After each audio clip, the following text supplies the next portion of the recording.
السلام علیکم دوستانو، شیردل تخنیکی معلوماتی چینل ته ښه راغلاست. الله تعالی دې وکړي د صحت او عافیت جامه پتن ولرئ.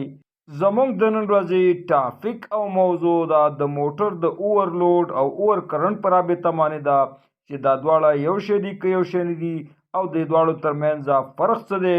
نو زه غواړم په دې رابطه ستاسو سره مختصر لنډ او مهم معلومات شریک کړم. نو دوستانو دا ویډیو مه مس کوئ، تر اخره پورې وګورئ تر څو د دې مفیدو معلوماتو څخه ځانونه برخمن کړئ.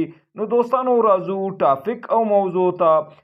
اول راځو دوستانو اوورلوډ ته. کله چې ستاسو څخه څوک پوښتنه وکړي چې اوورلوډ څه ته ویل کیږي، نو دوستانو تاسو ته په جواب کې دا ویلی شئ هغه چې ټول زموږ برقي سامان آلات دي.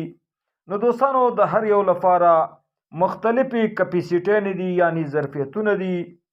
د هغه ظرفیتونو مطابق دوستانو موږ په دې باندې لوډ اچولی شو، او کله چې موږ په خپلو موټرو باندې د ظرفیت او کپیسیټي څخه پورته بار واچوو، نو دغه بار ته اوورلوډ ویل کیږي چې د دې د ظرفیت څخه پورته وي.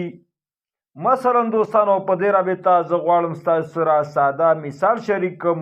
که چیرې زه د 50 کیلو وزن د اوچتولو توان او طاقت لرم، مګر که څوک مانه دا غوښتنه وکړي چې 80 کیلو وزن اوچت کا او زه د اوچتولو توان او طاقت نه لرم، یعنی زما د وس څخه بار وي، نو دغه بار ته دوستانو اوورلوډ ویل کیږي. نو دوستانو داسې د هر یو موټر لپاره خپل کپیسیټي یعنی ظرفیت وي. د هغې ظرفیت مطابق دوستانو تاسو کولی شئ په دې باندې لوډ واچوئ. د موټر د ظرفیت مطابق لوډ په موټر باندې هیڅ ډول هیڅ قسم مشکل نه پیدا کوي. که چیرې د ظرفیت څخه پورته لوډ په موټر باندې واچوو، نو د موټر خرابېدو او سوځېدو سبب ګرځي، او دې حالات ته ویل کیږي د موټر اوورلوډ. راځو اوور کرنټ ته چې د موټر اوور کرنټ څه ته ویل کیږي. هر کله چې مونږه موټر چیک او ګورو، نو د موټر نیم پلیټ ګورو چې د موټر په نیم پلیټ باندې د موټر کپیسیټي یعنی ظرفیت لیکل شوی وي، چې د موټر فل لوډ کرنټ پکې ښودل شوی وي. راځو مثال ته. مثلا یو موټر دی چې د دې کرنټ ریټینګ 10 امپیره دی.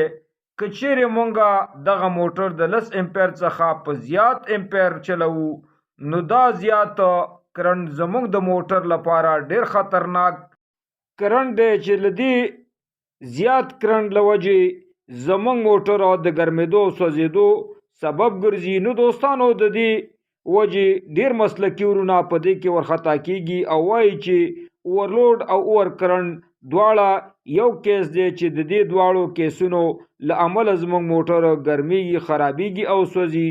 نو دوستانو په اصل کې داسې نه ده لکه څنګه چې ما تاسو ته وویل. اوورلوډ په اصل کې زموږ د موټر د ظرفیت څخه زیات لوډ اچولو ته اوورلوډ ویل کیږي. او که موږ د موټر د اوور کرنټ خبره کوو، نو د موټر اوور کرنټ د ډیرو حالاتو له وجې رامنځته کیږي. اول کله چې په موټر اوورلوډ حالات وي او کرنټ اخلي. دوهم کله چې موټر جام شي او کرنټ اخلي. دریم کله چې د ولټ اندازه زیاته وي، اوور کرنټ اخلي.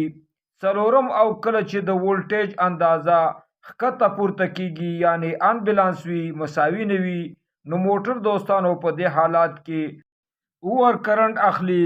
نو په ساده توګه سره ویلی شو چې د اوورلوډ او اوور کرنټ ترمنځ فرق دا دی چې د موټر ظرفیت څخه زیات لوډ ته اوورلوډ ویل کیږي، او د موټر د کرنټ څخه زیات کرنټ اخیستو ته اوور کرنټ ویل کیږي. نو دوستانو دا وه زموږ د نن ورځې ټاپک او موضوع چې د اوورلوډ او اوور کرنټ په رابطه باندې وه.